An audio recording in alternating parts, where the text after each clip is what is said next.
موضوع الدرس في قصة سيدنا عيسى ابن مريم عليه السلام وما فيها من العبر سورة الزخرف تفسير ابن كثير. الحمد لله رب العالمين والصلاة والسلام على أشرف الأنبياء وسيد المرسلين سيدنا محمد وعلى آله وأصحابه أجمعين.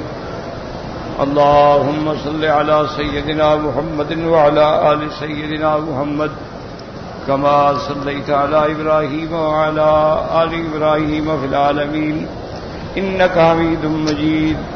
أعوذ بالله من الشيطان الرجيم. بسم الله الرحمن الرحيم.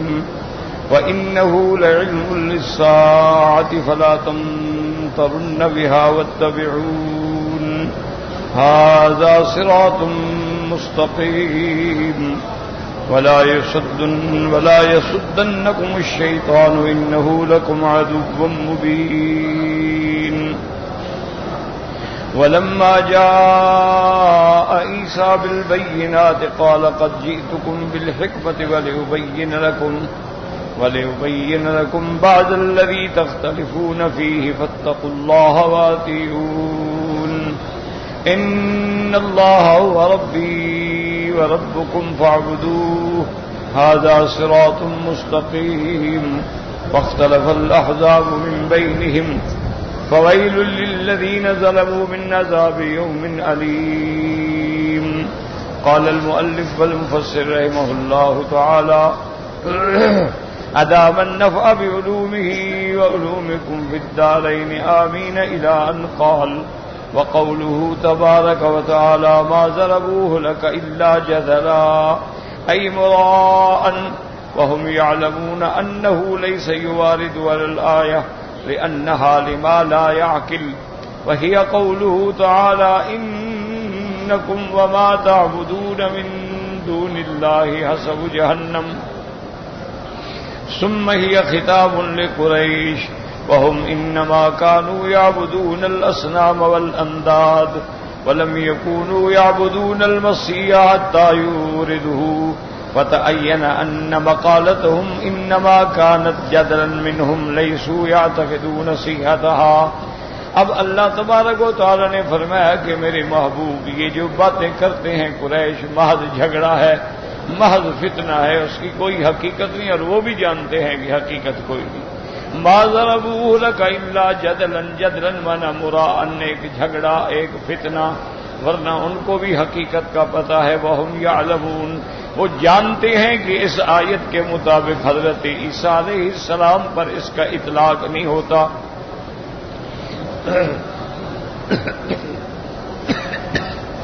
اس کی وجہ یہ ہے کہ ماں کا استعمال جو ہے لغیر ذوی العقول کے لیے ہوتا ہے، اور من کا استعمال جو ہے لذوی العقول کے لیے ہوتا ہے. یہ قاعدہ ہے کہ اگر ذوی العقول ہیں تو وہاں من ہوگا، اگر غیر ذوی العقول ہیں تو وہاں ما ہوگا. تو یہاں بھی لفظ ما ہے کہ انکم وما تعبدون من دون اللہ حسب جہنم. تو اس سے مراد وہ ہیں یعنی تمہارے بت جو لا یعقل ہیں، جن کو کوئی عقل نہیں. اور پھر یہ خطاب جو ہے قریش سے ہے خالص، اور قریش جو ہیں وہ اصنام کی پوجا کرتے تھے، وہ لات و حبل البنات کی پوجا کرتے تھے. وہ حضرت عیسیٰ علیہ السلام کی عبادت نہیں کرتے تھے کہ وہ یہ اعتراض کر سکیں. یعنی یہ تو اعتراض بنتا ہی نہیں ہے، اور یہ تو بلکہ ان کا یہ کہنا جو ہے مجرد جھگڑا ہے. بہرحال یاد رکھیں کہ ایک جواب یہ بھی ہے جو مفسر نے دیا ہے کہ ایک ہوتا ہے لفظ ما اور ایک ہوتا ہے حرف من لذوی العقول و ما لغیر ذوی العقول. یہ قاعدہ ہے، لیکن یہ قاعدہ بھی اکثریتی قاعدہ ہے، ہمیشہ نہیں ہوتا. یاد رکھو مثلا قرآن میں آتا ہے وما من دابۃ فی الارض الا علی اللہ رزقها، وہاں حرف ما ہے کہ کوئی دابہ زمین پہ چلنے والی زی روح چیز جو ہے اس کا رزق اللہ کے ذمہ. تو اب اس میں انسان بھی تو شامل ہے، لیکن حرف ما استعمال کیا گیا تاکہ وہ غیر ذوی العقول جو ہیں وہ انسانوں سے زیادہ ہوتے ہیں۔ اب حیوان ہیں، چرند ہیں، پرند ہیں، کیڑے ہیں، مکوڑے ہیں، حشرات ہیں، صاف بات ہے وہ انسانوں سے زیادہ ہے۔ تغلیباً ما کا حرف آ گیا، ورنہ اس میں انسان بھی شامل۔ اچھا، کبھی کبھی یہ بھی ہوتا ہے، مثلا من جو ہے وہ ذوی العقول کے لیے، جو سبح للہ من فی السماوات ومن فی الارض، تو آسمانوں میں فرشتے ہیں، زمینوں میں انسان ہیں، جن ہیں، ذوی العقول ہیں۔ لیکن کبھی کبھی یہ غیر ذوی العقول کے لیے بھی ہوتا ہے، وَمِنْهُمْ مَن يَمْشِي عَلَى بَطْنِهِ وَمِنْهُمْ مَن يَمْشِي عَلَى رِجْلَيْنِ وَمِنْهُمْ مَن يَمْشِي عَلَى أَرْبَعٍ۔ اللہ نے فرمایا زمین میں ہم نے ایسے مخلوق پیدا کی ہے کہ بعض 2 پاؤں پہ چلتے ہیں، بعض 4 پہ چلتے ہیں۔ تو اب اس میں حیوان ہے لیکن لفظ ہے من، تو من کا استعمال غیر ذوی العقول کے لیے بھی جائز ہو گیا۔ تو اس لیے ایک جواب تو ہے ہی، لیکن کوئی اتنا مضبوط جواب نہیں۔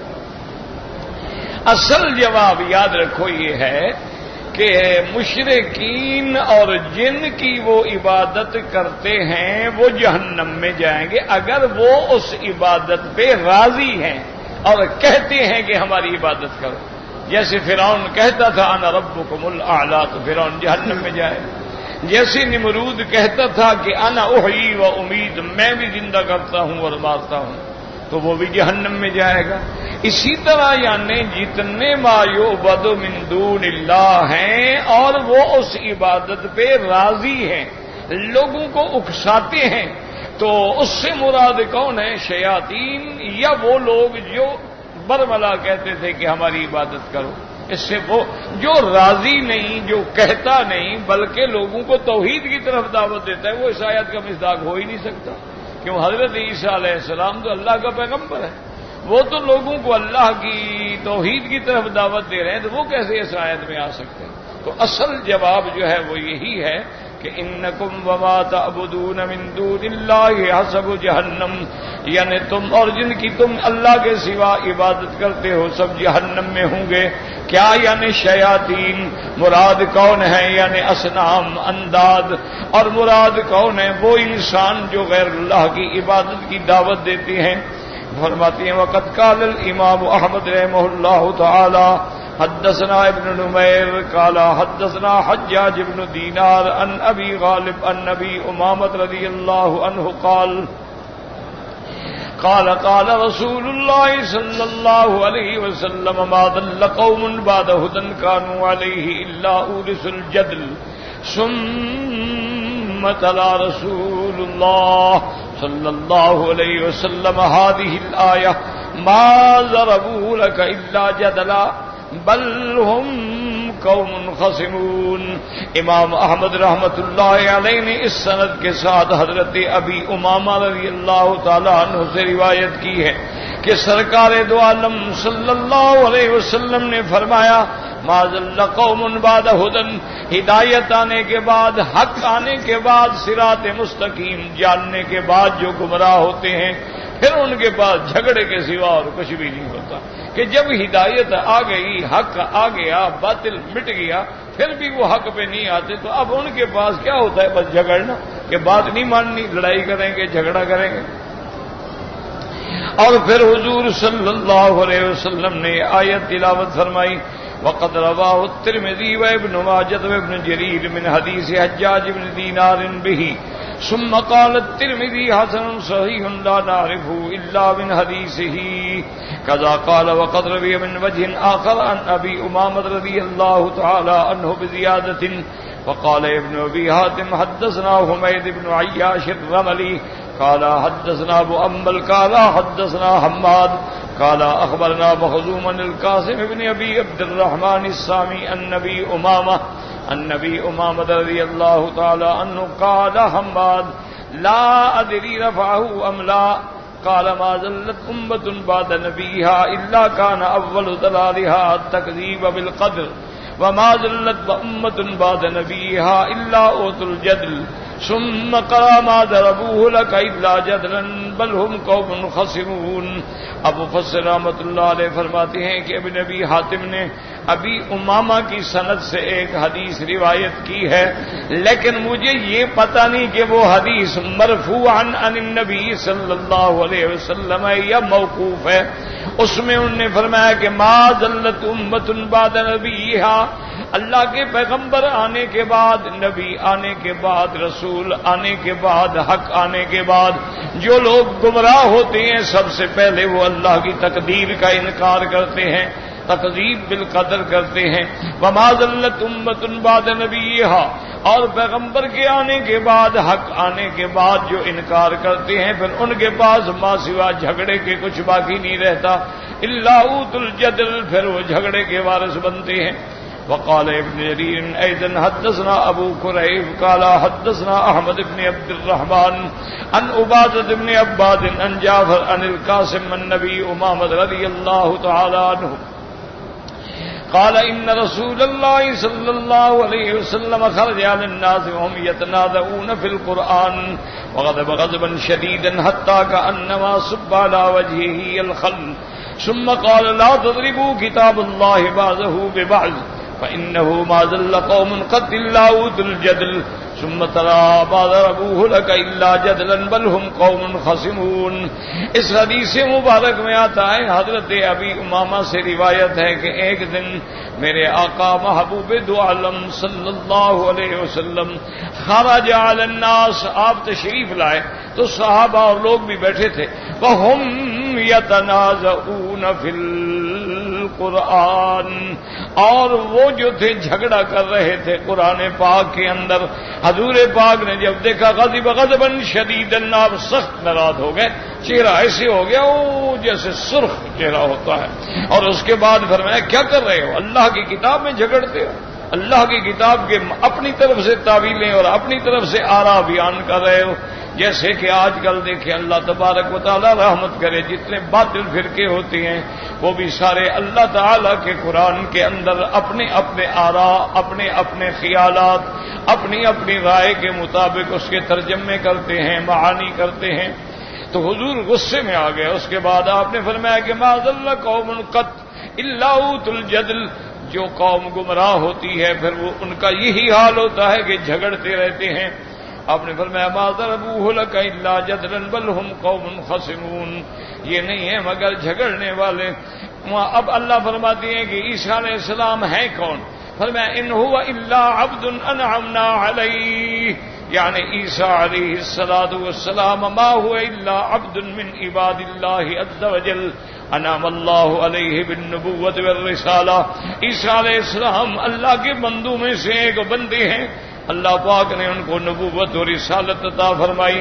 وجعلناہ مثلا لبنی اسرائیل ای دلالۃ وحجۃ وبرہانا علی قدرتنا علی ما نشاء. اللہ فرماتی ہیں کہ ہم نے پھر عیسیٰ ابن مریم کو نشانی بنایا، دلالت بنایا، دلیل بنایا، برہان بنایا کہ اللہ جو چاہیں جیسا چاہیں. وہ چاہیں تو بغیر باپ کے بھی بچہ پیدا کرنے پہ قادر ہیں، وہ چاہیں تو بغیر ماں اور باپ کے بھی بچہ پیدا کرنے پہ قادر ہیں.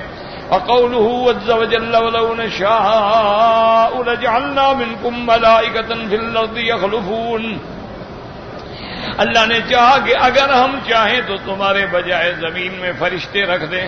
یخلفونکم فیہا. وقال ابن عباس رضی اللہ تعالی عنہما وقتادہ یخلف بعضهم بعضا کما یخلف بعضکم بعضا وهذا القول يستلزم الاول. قال مجاہد يعمرون الارض بدلکم. اللہ نے فرمایا ظالمو اگر ہم چاہیں تو دنیا میں فرشتے بھیج دیں، وہ تمہارے قائم مقام آ جائیں دنیا کے اندر. اور بعض علماء فرماتے ہیں کہ جیسے بغیر باپ کے ہم نے عیسیٰ کو پیدا کیا ہے، ایسے انسانوں سے چاہیں تو فرشتے پیدا کر دیں، ہم قادر ہیں، ہم جو چاہیں کر دیں. وقوله سبحانه تبارک و تعالی وانه لعلم للساعة تقدم تفسیر ابن اسحاق ان المراد من ذلك ما بعث به عیسی علیہ الصلوۃ والسلام من احیاء الموتى وابراء الاکمہ والابرص وغیر ذلك من الاسقام. اب مفسر فرماتا ہے وَإِنَّهُ لَعِلْمٌ لِلسَّاعَةِ، کیا مانا کہ اللہ نے آپ کو جو بھیجا تو ایسے معجزات عطا فرمائے کہ آپ مردے کو بھی زندہ کر دیتے، اور جو لوگ کوڑی ہیں برس والے ہیں ان کو بھی اپنے ہاتھوں سے شفا دیتے، اور بہت ساری بیمار جب آتے آپ ہاتھ لگاتے تو شفا ہو جاتی. وفي هذا نظر وأباد منه ما حكاه قتادة عن الحسن البصري وسعيد بن جبير إن الضمير فيه وإنه عائد على القرآن بل الصحيح أنه عائد على عيسى عليه الصلاة والسلام فإن السياق في ذكره. یاد رکھیں مفسر فرماتا ہے لیکن یہ معنی کرنا جو ہے بعید ہے. اصل معنی یہ ہے کہ عیسیٰ ابن مریم کا آنا جو ہے وہ قیامت کے لیے علامت ہے اور علم ہے اور نشانی ہے. باقی معجزات تو ہر پیغمبر کو اللہ نے عطا فرمائے. اب مفسر فرماتے ہیں اور بعض لوگوں نے کہا کہ وَإِنَّهُ لَعِلْمٌ لِلسَّاعَةِ، انہو کا ضمیر جو ہے وہ قرآن کی طرف ہے، لیکن مفسر فرماتا ہے یہ بات بھی بالکل بعید ہے چونکہ قرآن کا تو ذکر ہی نہیں ہے، پہلے ذکر عیسیٰ علیہ السلام کا ہو رہا ہے، تو لہذا ضمیر جو ہے وہ عیسیٰ علیہ السلام. اور انہو لعلم للساعۃ یعنی عیسیٰ علیہ الصلوۃ والسلام. اب فرماتی ہیں کہ ثم المراد بذالک، اب مراد کیا ہے؟ نزولہ قبل یوم القیامت، کہ قیامت سے پہلے آپ آسمانوں سے اتریں گے. کما قال تبارک و تعالی وان من اہل الکتاب الا لیؤمنن بہ قبل موتہ، اے قبل موت عیسیٰ علیہ الصلوۃ والسلام. اب جو بھی اہل کتاب اس وقت موجود ہوں گے آپ کے نزول کے بعد، وہ آپ کی موت سے پہلے سب ایمان لے آئیں گے حضرت عیسیٰ پر. ثم یوم القیامت یکون علیہم شہیدا، پھر قیامت والے دن حضرت عیسیٰ اپنی امت پہ گواہ ہوں گے. وَيُؤَيِّدُ هَذَا الْمَعْنَى الْقِرَاءَةُ الْأُخْرَى وَإِنَّهُ لَعَلَمٌ لِلسَّاعَةِ، دو قرأتیں ہیں. وَإِنَّهُ لَعِلْمٌ یعنی عین پہ کسرہ ہے اور دوسرا عین پہ فتح ہے. وَإِنَّهُ لَعَلَمٌ، علم مانا علامت، جیسے علم کہتے ہیں جھنڈا، تو جھنڈا بھی تو ایک علامت ہوتی ہے نا. وَإِنَّهُ لَعَلَمٌ أَيْ أَمَارَةٌ وَدَلِيلٌ عَلَى وُقُوعِ السَّاعَةِ. قال مجاہد وَإِنَّهُ لَعَلَمٌ لِلسَّاعَةِ آیَةٌ لِلسَّاعَةِ یعنی علامات قیامت میں سے ہے خروج عیسیٰ ابن مریم علیہ السلام قبل یوم القیامہ. وهكذا روی عن نبی ہریرہ وابن عباس وابی العالیہ وابی مالک واکرمۃ والحسن وقتادہ والضحاک وغیرہم. وقد تواترت الاحادیث عن رسول اللہ صلی اللہ علیہ وسلم. اب مفسر رحمۃ اللہ علیہ فرماتی ہیں کہ میرے مدنی محبوب دو عالم صلی اللہ علیہ وسلم سے احادیث جو ہیں وہ تواتر کے درجے پہ پہنچ گئی ہے. انہ اخبر بنزول عیسیٰ علیہ السلام، آپ نے خبر دی ہے کہ عیسیٰ علیہ السلام آسمانوں سے اتریں گے قبل یوم القیامت، قیامت سے پہلے. اماما عادلا وحکما مقسطا، آپ امام ہوں گے عدل کرنے والے، فیصلہ کرنے والے، انصاف کرنے والے. وقولہ تعالی فلا تمترن بها اے لا تشکوا فیہا انہا واقعۃ وکائنۃ لا محالۃ واتبعون فیما اخبرکم بہ. اللہ نے فرمایا اس میں ہرگز شک نہ کرو، یہ ہوگا ہر حال میں. عیسیٰ ابن مریم اتریں گے آسمانوں سے، وہ آئیں گے. واتبعون اور میری اتباع کرو جس کی میں تم کو خبر دیتا ہوں. ھذا صراط مستقیم، یہی راستہ ہے سیدھا.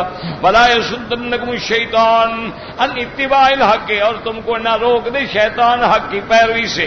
انہ لکم عدو مبین، وہ شیطان تمہارا کھلا دشمن ہے. اب اللہ فرماتے ہیں ولما جاء عیسیٰ بالبینات قال قد جئتکم بالحکمہ. اب جب عیسیٰ علیہ السلام آئے تو قوم سے فرمایا کہ میں نبوت لے کے آیا ہوں. وَلِأُبَيِّنَ لَكُمْ بَعْضَ الَّذِي تَخْتَلِفُونَ فِيهِ، اور تاکہ میں بیان کروں جن چیزوں میں تم جھگڑتے ہو، دنیاوی بھی ہوں دینی بھی ہوں. قال ابن جریر یعنی من الامور الدینیہ، کہتے ہیں دین کے معاملے میں، دنیا کے معاملے میں نہیں. وهذا الذي قال وحسن جيد ثم رد قول من زعم ان بعضها هنا بمعنى كل. بعض کہتے ہیں کہ بعض الذي بعض کل کے معنی میں ہے لیکن ٹھیک نہیں. انہوں نے دلیل پکڑی ہے شاعر ربیع کے شعر سے نزال امکن اذا لم ارضها او يتعلق بعض النفوس امامها واولوها على انه اراد جميع النفوس. قال ابن جرير انما اراد نفسه فقط وعبر بالبعض عنها وهذا الذي قاله محتمل. بعض نے فرمایا کہ نہیں وَلِيُبَيِّنَ لَكُمْ بَعْضَ الَّذِي جو میرے بارے میں تم اختلاف کرتے ہو نا وہ تمہیں میں کھول کے بتاتا ہوں کہ میں تو اللہ کا نبی ہوں. فَاتَّقُوا اللَّهَ فِيمَا أَمَرَكُمْ بِهِ وَأَطِيعُوا فِيمَا جِئْتُكُمْ بِهِ. جس کا حکم ہو اس کی اطاعت کرو جو اللہ نے مجھے دے کے بھیجا ہے. اور یاد رکھو ان اللہ هو ربی وربکم فاعبدوه هذا صراط مستقیم. نہ میں خدا ہوں نہ خدا کا بیٹا ہوں بلکہ میرا تمہارا سب کا رب جو ہے وہی ہے, یہی راستہ ہے سیدھا. اے انا وانتم عبید لہم, ہم سب تم بھی میں بھی ساری مخلوق اللہ کے بندے ہیں. فقراء الیہ, اللہ کے آگے محتاج ہیں. مشترکون فی عبادتہ وحدہ لا شریک لہ, اور سب کے سب اسی کی عبادت کرتے ہیں جو وحدہ لا شریک لہ. ھذا صراط مستقیم. ھذا الذی جئتکم بہ هو الصراط المستقیم وهو عبادۃ الرب جل وعلا وحدہ. یہی توحید کی دعوت جو ہے یہی صراط مستقیم ہے کہ تم صرف اسی کی عبادت کرو اور کسی کی عبادت نہ کرو.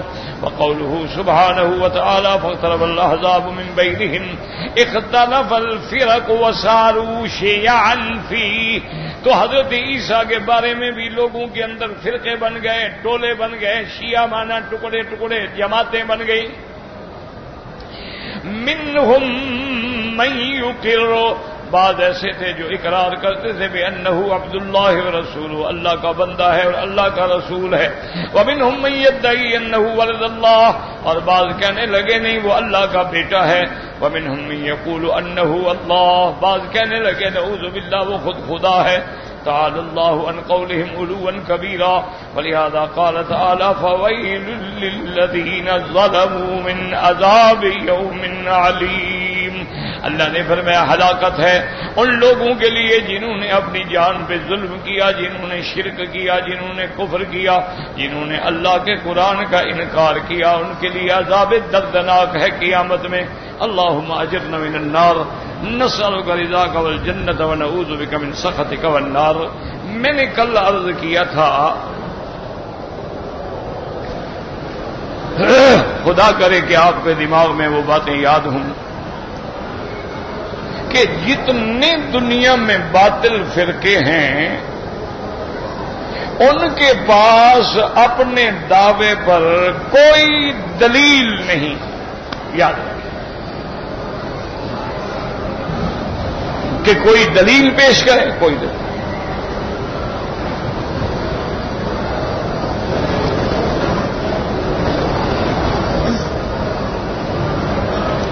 محض ان کے توہمات, خیالات, شبہات اور اپنے اندر سے گھڑی ہوئی باتیں.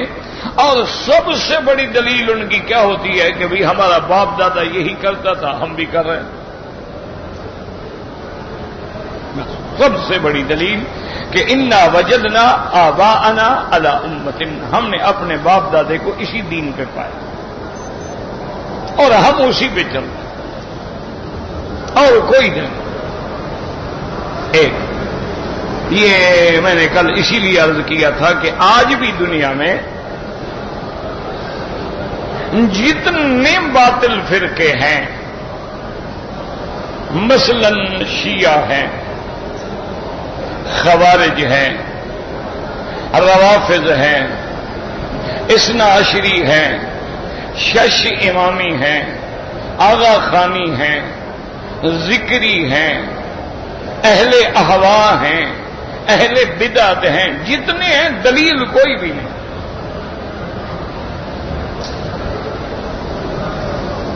اب دیکھو نا جی, سیدنا ابو بکر, سیدنا عمر سرکار کے وزیر ہیں.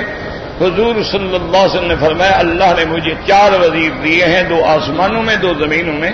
وزیر آیا فی السماء جبرائیل و میکائیل, آسمان میں جبریل اور میکائیل میرے وزیر ہیں اور زمین میں ابی بکر و عمر میرے وزیر.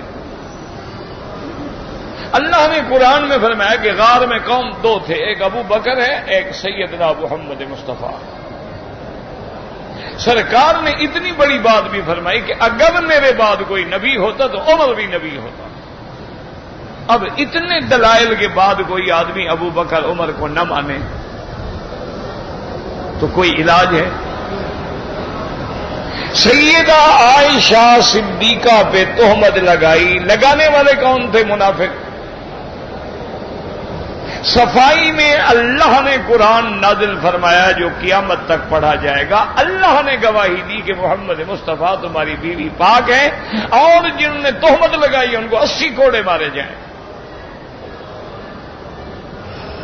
اتنی وضاحت کے بعد بھی کوئی کہے کہ بی بی عائشہ پاک نہیں ہے تو کوئی علاج ہے اس کا؟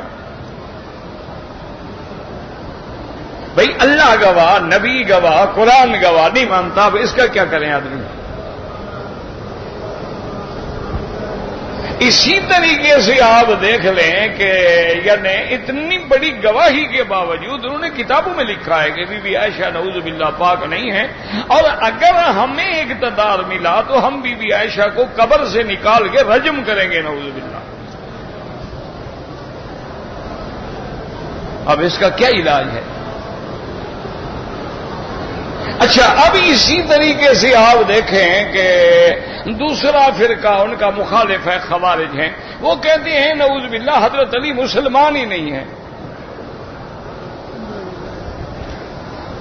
بھئی حضرت علی خلیفہ راشد ہے، رابع الخلفاء ہے، ابن عم النبی المصطفیٰ ہے، زوج فاطمہ الزہرا ہے، ابو الحسن والحسین ہے، سرکار دو عالم کے سگے چاچے کا بیٹا ہے.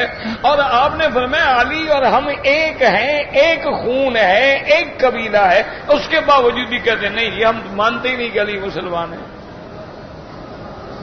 اب اس کا کیا ہے؟ حل کیا ہے؟ مجھے آپ بتائیں کیا حل ہے؟ اسی طریقے سے جناب اب آپ دیکھ لیں کہ بھئی آغا خانی آ گئے، اسماعیلی آ گئے. انہوں نے کہا جی اصل بات یہ ہے کہ سب کچھ امام کے ہاتھ میں ہوتا ہے، شریعت جو ہے وہ امام کے ہاتھ میں. امام نے نمازیں 3 معاف کر دی ہیں، بس ٹھیک ہے، باقی 2 رہ گئی. امام نے فرما دیا ہے کہ تم اپنی جائیداد کا اتنا پرسنٹیج دے دو تو جنت ابھی سے تمہاری بک کر لیتے ہیں. اب جنت کی الاٹمنٹ بھی شروع ہو گئی اور بکنگ بھی آغا خان کے پاس آ گئی.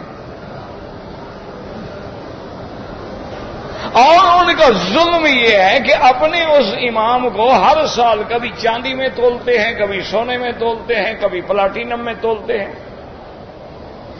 اور ہر سال ان کی لڑکیوں کے جب نکاح ہوتے ہیں تو ان کو ایسے لمبا وہ لٹا دیتے ہیں. ان کی زلفیں جو ہیں ایک لڑکی ادھر ایک لڑکی ادھر ایسے لیٹ جائے گی، اس کی زلفیں ادھر اس کی زلفیں ادھر، اور ان کا امام جو ہے وہ زلفوں کے اوپر چلتا جائے گا. نکاح ہو گیا.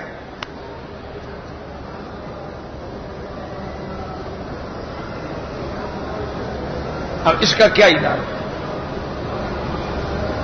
اچھا، اب دوسرے ہیں حضرات وہ جناب اسراسی، وہ کہتے ہیں کہ اصل امام جو ہے وہ تو غائب ہے، وہ تو ہے غار میں.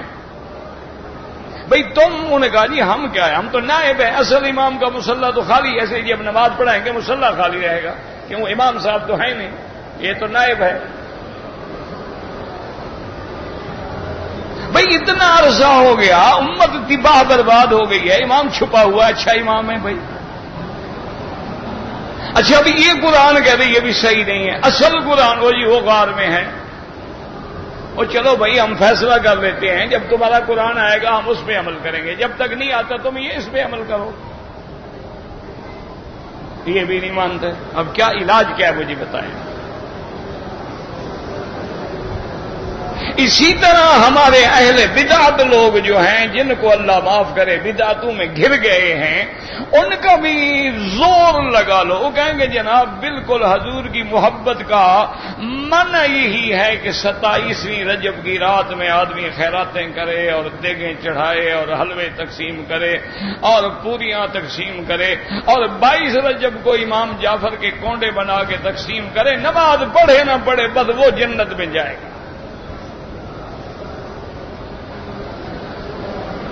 اب اس کا کوئی علاج ہے؟ ابھی حضور پاک تو نماز پڑھتے پڑھتے حضور کے پاؤں سوج جاتے تھے، ساری ساری رات حضور نماز میں کھڑے ہیں.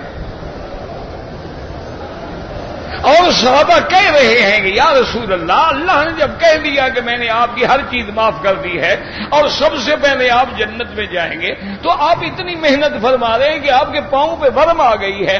حضور نے فرمایا اللہ نے جو مجھے اتنا بڑا مقام دیا ہے، افلا اکون عبدا شکورا، میں اس کا شکر گزار بندہ نہ بنوں؟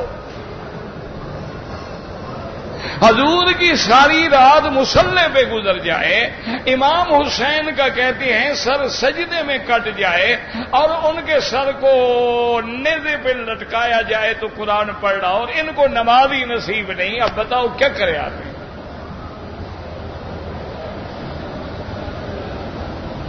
کیسے ان کو مسئلہ سمجھاؤ؟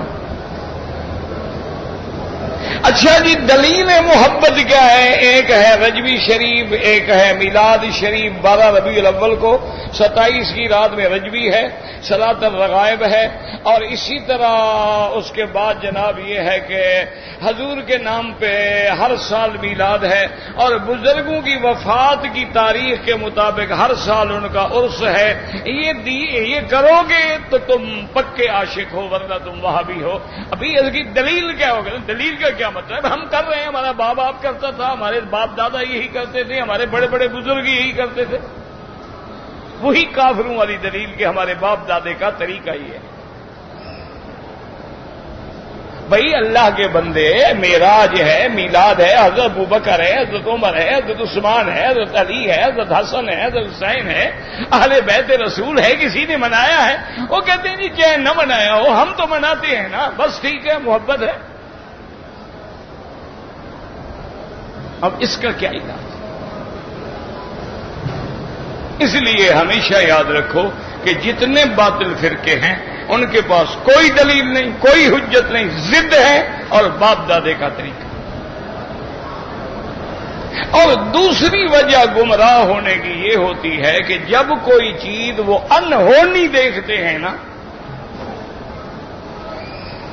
کہ امر خارق العادہ دیکھتے ہیں، تو وہ کہتے ہیں ہاں لازمی بات ہے کہ بھی یہاں کچھ ہے۔ وہ کہتے ہیں دیکھو جی ساری کائنات میں کوئی بچہ بھی بغیر باپ کے پیدا نہیں ہوتا، لازمی بات ہے کہ باپ ہوگا، اور اللہ کا نظام ہے۔ اللہ فرماتے ہیں کہ ہم نے ہر چیز کا جوڑا بنایا، ہم کل شیء خلقنا زوجین، ہم نے ہر چیز کا جوڑا بنا دیا۔ تو جب جوڑے کے بغیر آگے توالد تناسل امکان ہی نہیں ہے، تو یہ پہلا بچہ ہے جو بغیر باپ کے پیدا ہوا ہے، تو ہاں معلوم ہوتا ہے کہ یا تو خود خدا ہے کہ جیسے چاہا پیدا ہو گیا، یا خدا نہیں تو چلو پھر خدا کا بیٹا ہے۔ چلو اگر ہم کہیں خدا کا بیٹا بھی نہیں تو پھر 3 میں کوئی ایک تو ہے نا۔ انہوں نے یہ وجہ کیا تھی کہ عیسیٰ علیہ السلام بغیر باپ کے پیدا ہوئے؟ عجیب بات ہے نا۔ جب عجیب بات دیکھی تو بجائے ہدایت بھی آنے کے گمراہ ہو گئے۔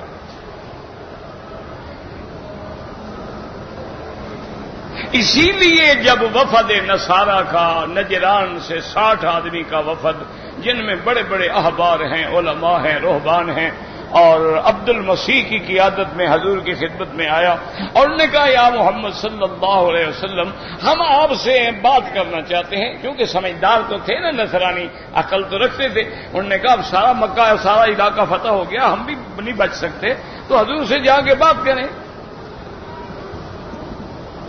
حضور نے فرمایا ٹھیک ہے بات کرو۔ انہوں نے کہا کہ حضور آپ حضرت عیسیٰ علیہ السلام کو مانتے ہیں؟ حضور نے فرمایا بالکل مانتے ہیں، حضرت عیسیٰ اللہ کا رسول ہے، اللہ کا نبی ہے، کلمۃ اللہ ہے، روح اللہ ہے، اور زندہ آسمانوں میں بیٹھا ہے۔ انہوں نے کہا حضرت ٹھیک ہے، پھر تو آپ کا ہمارا مسئلہ حل ہو سکتا ہے، کیونکہ یہودیوں سے تو حل نہیں ہو سکتا نا، وہ تو مانتے ہی نہیں نا عیسیٰ علیہ السلام، وہ تو کہتے ہیں نعوذ باللہ یوسف النجار کا بیٹا ہے، وہ تو کہتے ہیں نعوذ باللہ حلال کی اولاد ہی نہیں۔ ان سے تو بات ہو ہی نہیں سکتی نا۔ آج کٹے ہیں مسلمانوں کے خلاف یہودی نصرانی، دونوں کٹے ہیں، حالانکہ ان کے درمیان میں اتنا بڑا بودھ ہے جیسے مشرق اور مغرب کے درمیان میں بودھ، لیکن مسلمانوں کے مارنے کے لیے اکٹھے ہو گئے۔ ایک مسلمان ہے ماشاءاللہ، وہ اللہ کی رحمت ہے، وہ مرنے کے لیے بھی اکٹھے نہیں ہوتے ہیں۔ ہر آدمی کی اپنی مسجد ہے، اپنا علاقہ ہے، اپنی جماعت ہے، اپنا رنگ ہے، اپنا ڈھنگ ہے۔ اب تو ماشاءاللہ ہر کسی کے اپنے پگڑیوں کے اور ٹوپیوں کے رنگ ہی الگ ہیں۔ کسی کی ٹوپی ہے، کسی کی پگڑی ہے، کسی کی سبز ہے، کسی کی گلابی ہے، کسی کی نسواری ہے، کسی کی سیاہ ہے، کسی کی سفید۔ سب رنگ ہی تک تقسیم ہو گئے تاکہ دور سے پتہ لگے یہ ہماری جماعت کا آدمی ہے، یہ مسلمان نہیں، یہ ہماری جماعت کا ہے۔ مسجدیں الگ ہیں، مدرسے الگ ہیں۔ مجال ہے کہ اس مسجد کا طالب جو ہے اس مدرسے میں پڑھ کے دکھا دے، سوال ہی پیدا نہیں ہوتا۔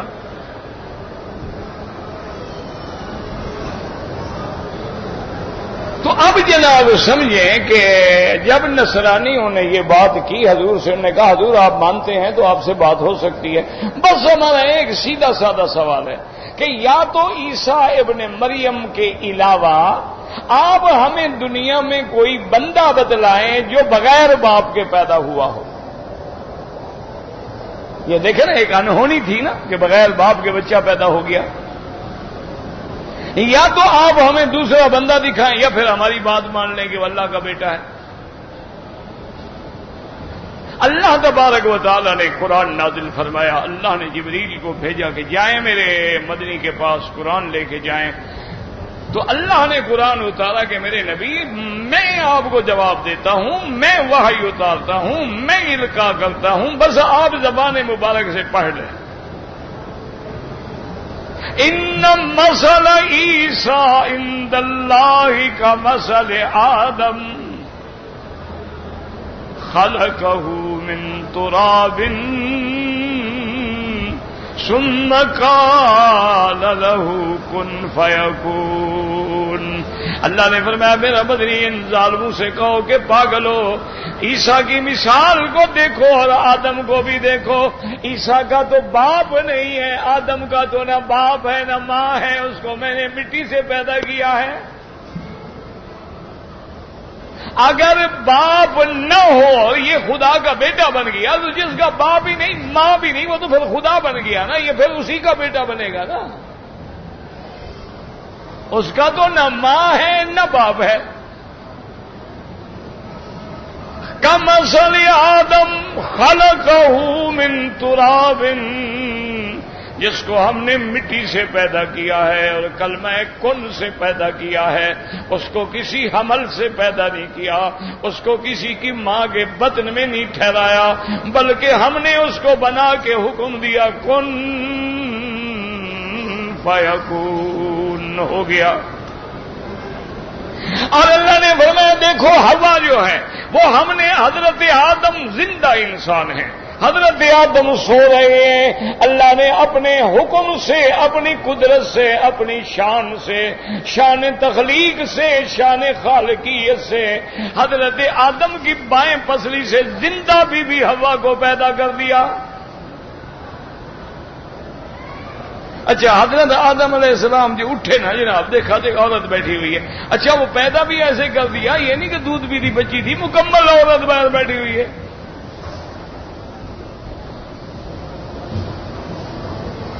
یا اللہ یہ کون ہے؟ فرمایا تم اکیلے جو تھے جنت میں، اب جنت میں اکیلے کیا مزہ آئے گا، تو تمہارے لیے ہم نے بیوی بھی بنا دی، جاؤ اکٹھے رہو جنت میں، کھاؤ پیو عیش کرو۔ یا آدم اس کو انت وزوجک الجنہ، تم اور تمہاری بیوی، اور بیوی پیدا بھی کر دی، نکاح بھی ہم نے کر دیا، نہ گواہوں کی ضرورت، نہ مولوی کی ضرورت، نہ فیس دینے کی ضرورت، نہ حق مہر دینے کی ضرورت۔ جب نکاح خدا کر دے تو باقی ضرورت کیا ہے؟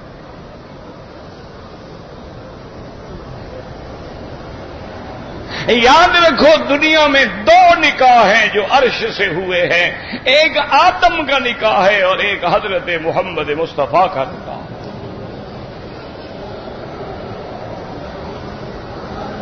کہ میرے آقا رحمت دو عالم سیدنا محمد مصطفیٰ کے بارے میں بھی اللہ فرماتا ہے فَلَمَّا قَضَىٰ زَيْدٌ مِّنْهَا وَطَرًا زَوَّجْنَاكَهَا، میرے مدنی جب زید کی حاجت پوری ہو گئی، اس نے طلاق دے دی، تو پھر ہم نے آپ کا نکاح بی بی زینب سے کر دیا۔ اس لیے بی بی زینب کہتی ہے میں گھر میں کھڑی ہوں اور حضور بغیر اذن کے اندر چلے آئے. میں حیران ہو گئی کہ حضور تو کبھی گھر میں نہیں آتے جب تک اجازت نہ لیں، جب تک اذن نہ مانگے. آج حضور میرے گھر میں بغیر اذن کے آ رہے ہیں. حضور نے فرمایا زینب کیوں گھبرا رہی ہو؟ ان اللہ زوجنی، میرے اللہ نے آپ کے ساتھ میرا نکاح کر دیا ہے. اب یہاں نہ کوئی خطبہ ہے، نہ کوئی حق المہر ہے، اور نہ کوئی گواہ ہے. گواہوں کی ضرورت تو وہاں ہو نا جہاں بندے ہوں. یہاں تو خود خدا ہے، اس کو گواہوں کی کیا ضرورت ہے؟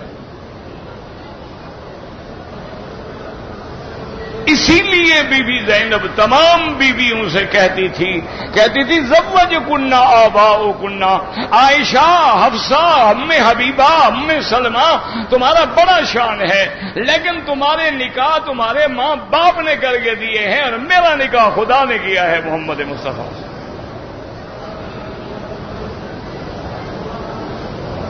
تو اللہ نے فرمایا کہ جب آدم کو ہم نے پیدا کیا، اب جناب جب عیسائیوں سے کہا کہ جی ہم اگر آپ کو عیسیٰ کا باپ نہیں بتلا سکتے تو ہم آدم کا باپ بتلاؤ.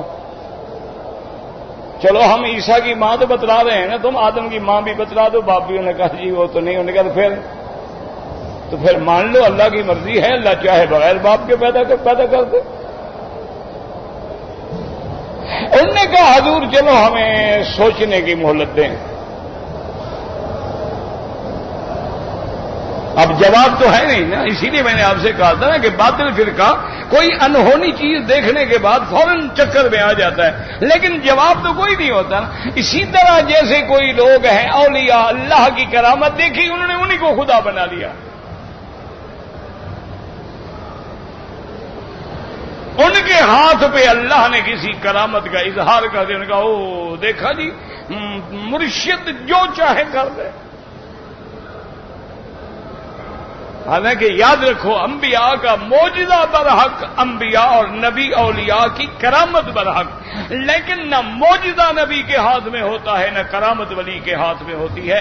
اللہ چاہے تو ظاہر کر دیں، اللہ نہ چاہے تو نہ ظاہر کر دیں. کتنے اولیاء اللہ خود بیماری میں پڑے رہے، کتنے اولیاء اللہ خود لا ولد فوت ہو گئے، اولاد ہی نہیں، وہاں تو کرامت نہیں دکھائی. تمہیں بچے دکھانے میں دینے میں کرامت دکھا دیتے ہیں. اللہ کی مرضی ہے، وہ چاہے دعا منظور کر لے چاہے نہ کرے. اس لیے ہمیشہ سمجھیں کہ اب جناب جب دلیل آ گئی اب جواب تو ہے کوئی نہیں. اللہ نے فرمایا نہیں میرے مدنی آج یہ دشمن تیرے ہاتھ میں خود آئے ہیں چل کے، ان کو مت چھوڑو، ان کو چیلنج کرو. ان کو کہو تعالوا ندعو ابناءنا وابناءکم وانفسنا وانفسکم ثم نبتہل فنجعل لعنت اللہ علی الکاذبین.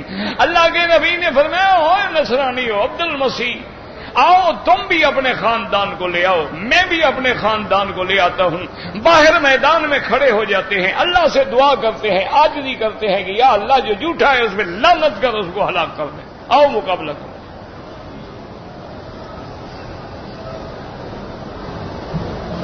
انہوں نے کہا حضور ہمیں رات کو پھر سوچنے کا موقع دے دیں. اور انہوں نے ٹھیک ہے پھر سوچ لو. رات کو جب اکٹھے ہونے کا کیا خیال ہے؟ انہوں نے کہا مرنا چاہتے ہو، نبی کے مقابلے پہ جاؤ گے مباہلہ کرنے کے لیے، برباد ہو جاؤ گے، ایک تمہاری نسل بھی نہیں بچے گی. اب معافی مانگو، صلح کرو اور بھاگو. ہم جھوٹے ہیں، وہ سچا ہے اللہ کا نبی. اس لیے حضور نے فرمایا کہ واللہ مجھے خدا کی قسم ہے اگر یہ ظالم میرے مقابلے پہ آتے اللہ اسی وادی میں زمین سے آگ نکال کے ان کو جہنم کی آگ میں جلا ڈالتا، لیکن سمجھدار سے بھاگ گئے. تو اس لیے ہمیشہ یاد رکھو کہ باطل کے پاس نہ دلیل ہے نہ حجت ہے. معجزہ دیکھا خدا بنا بیٹھے، کرامت دیکھا خدا بنا بیٹھے. جب دلیل مانگو تو آئیں بائیں شائیں کریں گے. بزرگوں نے فرمایا ہے، بزرگوں نے فرمایا ہے، بزرگوں نے لکھا ہے، حدیث شریف میں آتا ہے. وہ حدیث شریف ہے کہاں یہ ان کے باپ کو بھی پتہ نہیں ہوتا. کہو جی انگوٹھے کیوں چومے؟ جی آدم علیہ السلام نے چومے تھے. ماشاءاللہ کلمہ نبی محمد کو پڑھتے ہو، شریعت آدم پہ عمل کرتے ہو، یہ کوئی دلیل ہے؟ اور پھر آدم علیہ السلام نے جو چومے تھے قرآن میں ہے، حدیث میں ہے، سیاستہ میں ہے، کہاں ہے؟ اور جی فلاں کتاب کے حاشیے پہ لکھا ہوا ہے، ماشاءاللہ، یعنی وہ کتاب کے اندر بھی نہیں، کنارے پہ کسی نے لکھ دیا ہے۔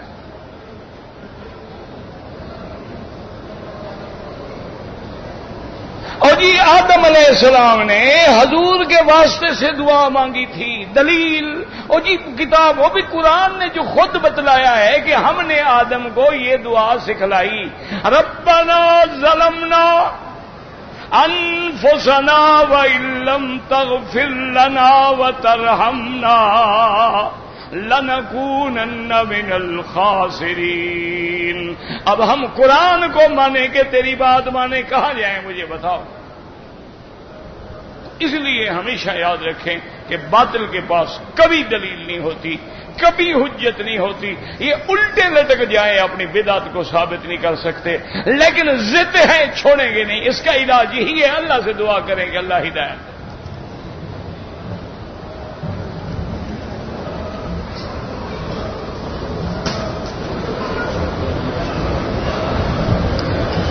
جی کہ شریعت میں لڑکی کو ایک حصہ ملتا ہے اور لڑکے کو 2 حصے ملتے ہیں، یہ وجہ کیا ہے جی؟ کوئی جتنا کام کرے گا اتنا مزدوری ملے گی کہ زیادہ ملے گی؟ بھائی ایک آدمی 12 گھنٹے ڈیوٹی کرے، ایک 6 گھنٹے کرے، کیا خیال ہے؟ انصاف ہے کہ دونوں کو برابر تنخواہ دیں؟ اور پھر لڑکی جب پیدا ہوتی ہے اس کی ذمہ داری اس کے باپ پر ہے، ماں پر ہے، اس کا پالنا، پڑھانا، شادی کرنا، تمام ذمہ داری باپ پہ ہے۔ اور جب شادی ہو گئی تمام ذمہ داری خاوند پہ ہے، وہ تو دونوں کی جائیداد لے رہی ہے، ایک حصہ کہاں سے لے رہی ہے؟ وہ تو باپ سے بھی لے رہی ہے، ماں سے بھی لے رہی ہے، خاوند سے بھی لے رہی ہے۔ اور لڑکا بیچارہ ماشاءاللہ پیدا ہونے کے بعد ماں باپ کی بھی خدمت کرے، شادی کرے تو بیگم کے جوتے بھی اٹھائے، اور مر جائے تو اس کو حصہ بھی دے۔ تو اس کو زیادہ دینا چاہیے تھا کہ کم دینا چاہیے تھا؟ تمہارا دماغ خراب ہے، اللہ کا فیصلہ تو انصاف سے ہے۔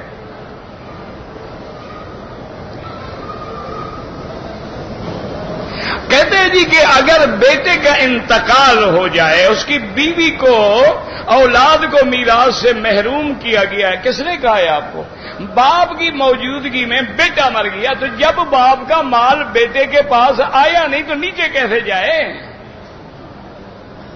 بھائی پائپ میں جو مال آ رہا ہے تو پہلے ہیڈ پہ آئے تو نہر میں آئے، ہیڈ میں بھی نہیں آیا تو ہم کیا کریں؟ کہتے تھے کہ عرب کے دوست اور لوگ جو ہے وہ اونٹ کا پیشاب بھی پیتے ہیں، اونٹ کا دودھ بھی پیتے ہیں، بالکل پیتے ہیں۔ اور حدیث میں حضور نے خود حکم دیا تھا کہ اشربوا من البانها وابوالها۔ کچھ لوگ تھے ان کے پیٹ بڑھ گئے تھے، حضور نے فرمایا ان کو اونٹ کا دودھ بھی پلاؤ، پیشاب بھی پلاؤ۔ تو اس لیے امام احمد ابن حنبل فرماتے ہیں ہر وہ جانور جس کا گوشت حلال ہے اس کا پیشاب بھی حلال ہے، لیکن امام ابو حنیفہ فرماتے ہیں وہ بطور علاج حضور نے فرمایا تھا، بیماری کے علاج میں جائز تھا، آگے پیچھے جائز نہیں ہے۔ کہتے ہیں جی کہ میاں بیوی ہیں، صرف 2 میاں، یعنی ایک میاں ایک بیوی گھر میں رہتے ہیں اور کوئی آدمی نہیں، تو بغیر لباس کے رہ سکتی ہیں؟ بغیر لباس میں آپ اچھے لگیں گے ماشاءاللہ، رہ کے دیکھو جناب، کوئی حرج نہیں۔ اور میاں بیوی کے لیے لباس نہ بھی ہو کوئی گناہ نہیں، لیکن 2-4 دن ذرا دیکھو تو صحیح حشر کیا ہوتا ہے، پھر ایسی نفرت پیدا ہو جائے گی، تم بیوی کو نہیں دیکھو گے، بیوی خاوند کو نہیں دیکھو۔ اللہ نے اسی پردے میں تو محبت رکھی ہے، جو چیز چھپی ہوئی ہے کشش ہے، ظاہر ہو جائے ختم ہو گئی۔ اس لیے آپ جناب دیکھیں، میرے کئی دوست ہیں جو بڑے بڑے گائنالوجسٹین ہیں، عورتوں کے بڑے سرجن ہیں، ڈاکٹر ہیں، وہ کہتے ہیں مکی صاحب یقین کریں کہ جب ہم عورتوں کے آپریشن کرتے ہیں، ان کے بچہ پھنس جاتا ہے، بچہ سیزیرین کرتے ہیں، ان کا پیٹ کھولتے ہیں، ان کے رحم کو دیکھتے ہیں، ہمیں اپنی بیوی کے ساتھ جاتے ہوئے بھی نفرت ہوتی ہے کہ یہی چیز ہے جس کے لیے دنیا مر رہی ہے۔ اسی لیے حضرت علامہ انور شاہ رحمت اللہ علیہ کے بارے میں آتا ہے کہ جب ان کی شادی ہو گئی نا، بہت بڑے محدث تھے ہندوستان کے، ہم نے تو زیارت نہیں کی، پہلے گزر گئے. تو ان کی جب شادی ہوئی تو ساتھی ہوتے ہیں نا، تو ساتھیوں نے چھیڑا صبح حضرت کو کہ حضرت آپ کی شادی ہو گئی، کوئی سہاگ رات کا قصہ نہیں سناتے، کیسے رات گزری، کیا ہوا، کیسے میاں بیوی کی باتیں ہوئی. تو حضرت جلال میں آ گئے، آنکھیں سرخ ہو گئی. فرمایا خدا کی قسم ہے اگر میرے نانے کی سنت نہ ہوتی میں کبھی شادی نہ کرتا. کہ اتنا بڑا عالم ہو، محدث اور عورت کے پیشاب کی جگہ پہ بیٹھا ہو، یہی عزت ہے؟ اللہ کے نبی کی سنت ہے، اللہ کا نظام ہے، بس ٹھیک ہے شریعت مان کے میں نے شادی کر لی. یہ کون سی عزت والی بات ہے کہ قصہ سنایا جائے؟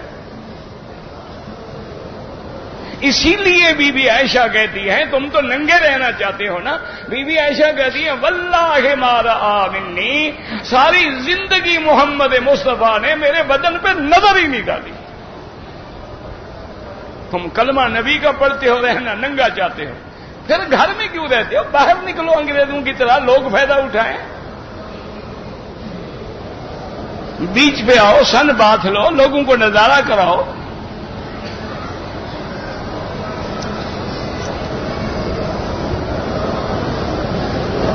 پاکستان سے آ کر خانہ کعبہ میں نکاح کریں، بالکل کیوں نہ کریں جناب. مکے میں نکاح نہیں ہوتے کیا؟ یہاں بھی ہوتے ہیں نکاح، مکے میں کریں، مدینے میں کریں، جہاں کریں. میں انڈیا سے آیا ہوں، مکان میں نے کرائے پہ دیا ہے، تو ٹھیک کیا ہے، کرایہ لینا بالکل حلال ہے، کیوں نہ لو کرایہ. پتہ نہیں کیا لکھا ہے آپ نے، لکوڈ پتہ نہیں کیا ہے، پتہ نہیں کیا ہوتا ہے. ظہر اور عصر کی نماز میں کعبے کے قریب 2 صفیں ہوتی ہیں، باقی دور ہوتی ہیں. 2 صفیں تو امام کے قریب ہوتی ہیں نا، باقی صفوں میں فاصلہ ہے. امام سے تو فاصلہ نہیں ہے نا، امام کے پیچھے 2 صفیں کھڑی ہیں. باقی صفیں اگر نظر آ رہی ہیں تو کوئی حرج نہیں ہوتا، نماز جائز ہے. لیکن کوشش کریں کہ یہ فاصلہ نہ ہو، دھوپ ہوتی ہے، مجبوری ہے. کہتے جی کہ الصلاۃ میں جب نماز جنازہ ہوتا ہے، میرا بھائی بات سنو، اگر وہ اعلان کریں تو کس زبان میں کریں؟ اردو میں، پھر بنگالی میں، پھر برمی میں، پھر پشتو میں، پھر انگریزی میں، پھر فرینچ میں، یعنی سارا دن اعلان کرتے رہیں، جنازہ دوسرے دن پڑھیں گے. تو تم عربی سیکھ لو وہ کیا کہتے ہیں. اور دوسرا سیکھنے کی ضرورت نہیں ہے، دل میں نیت ہوگی یا اللہ جو امام کی نیت ہے وہی میری، اللہ اکبر، بات ختم ہو گئی. باقی لڑکا ہے لڑکی ہے وہی دعا کافی ہے. صغیر نہ، کبیر نہ، ذکر نہ، انسا نہ، سب آ گئے. ہم خواہ بلا وجہ جھگڑے میں پڑے ہوئے ہو. نماز میں کسر جو ہے صرف فرض میں ہوتی ہے، سنت میں کوئی کسر نہیں ہوتی. سنت پڑھنا تو معاف ہے، نفل پڑھنا معاف ہے، صرف فرض میں کسر کریں گے. اگر سنت پڑھنا چاہو تو پھر پوری پڑھو گے. کہتے تھے کہ نواب وحید الزمان نے لکھا ہے کہ اپنی عورت، یہ کتابیں جو ہے نا مجھے نہ سنایا کرو، میں نے بڑی پڑھی ہوئی ہیں، نظر الابرار میں یہ سارے مسئلے موجود ہیں. اللہ ہدایت دے. بس ہم کسی کی توہین کرنا نہیں چاہتے، ہماری یہ عادت نہیں ہے. ورنہ نظر الابرار اگر آپ پڑھیں نا تو آپ کان پکڑ کے بھاگ جائیں گے کہ یار یہ بھی کوئی مذہب ہے. اور نام بھی عجیب ہے، نزل الابرار فی فقہ الحدیث النبی المختار، یعنی فقہ ایسی سمجھے ہیں ماشاءاللہ، اللہ ہدایت دے. لکھنے والے بھی فوت ہو گئے، اللہ ان کو معاف کر. ہم الحمدللہ کسی کی توہین نہیں کرتے. یہ تو ان کو عادت ہے کہ بلا وجہ ائمہ کو گالیاں دیتے ہیں. ہم الحمدللہ جو فوت ہو گئے، لا تذکروا موتاکم الا بخیر، ان کا ذکر بھلائی سے کرو. اگر ان سے کوئی غلطی ہوئی ہے اللہ معاف کر. بہرحال لڑکی کے ماں باپ جب تک راضی نہ ہوں نکاح نہیں ہو سکتا. لا نکاح الا بولی.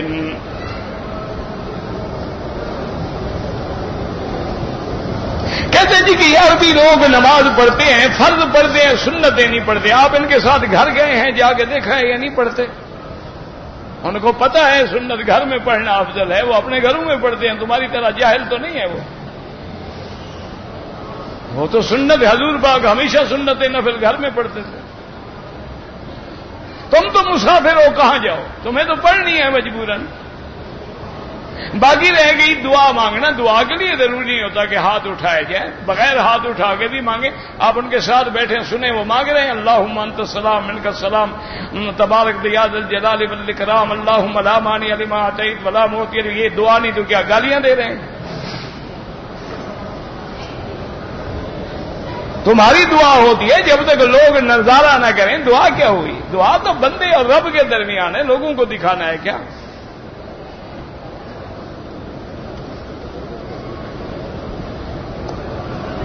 بہرحال کہتے ہیں جی کہ میں نے طواف کیا عمرے کا, بعد میں نے 2 رکعت واجب کے بجائے 2 رکعت نفل طواف کہہ دیا. جو بھی کہہ دیا طواف کے 2 رکعت پڑے ہو گیا. اللہ تو جانتے ہیں نا. تمباکو کی عادت ہے, کوشش کرو جان چھڑانے کی.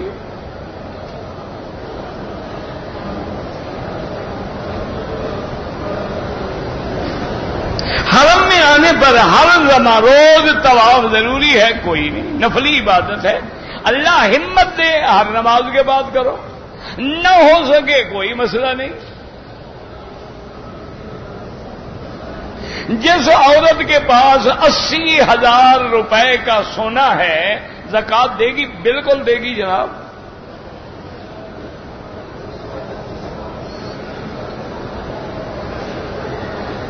کہتے جی کہ ہمارے جوتے جو ہیں گم ہو جاتے ہیں, تو باہر جو جوتے پڑے ہوئے ہیں ہم اٹھا لیں. چلو ایک مسئلہ تم مجھے بتا دو, کسی کی بیوی گم ہو جائے وہ کیا کرے؟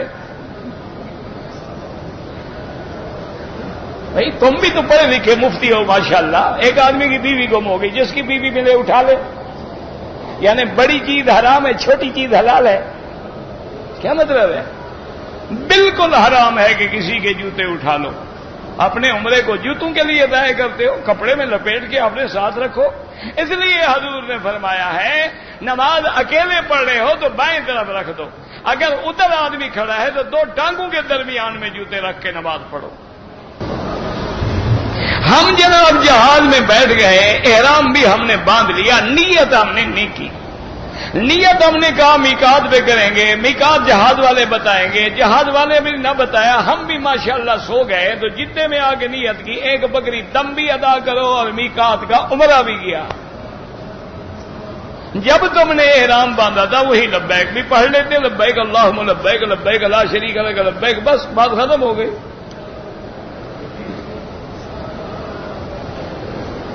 ایک طواف کر کے میں نے تمام رشتہ داروں کو بخش دیا. وہ نہیں ہوتا جناب, ایک کے لیے.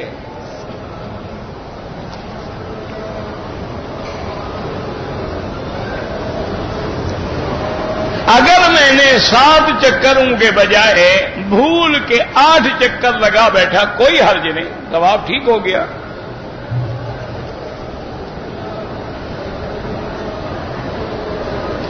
حجر اسود کو بوسہ دینے میں عورتوں کی بڑی بے حرمتی ہوتی ہے. وہ عورتیں خود بے حرمتی کرا رہی ہیں نا.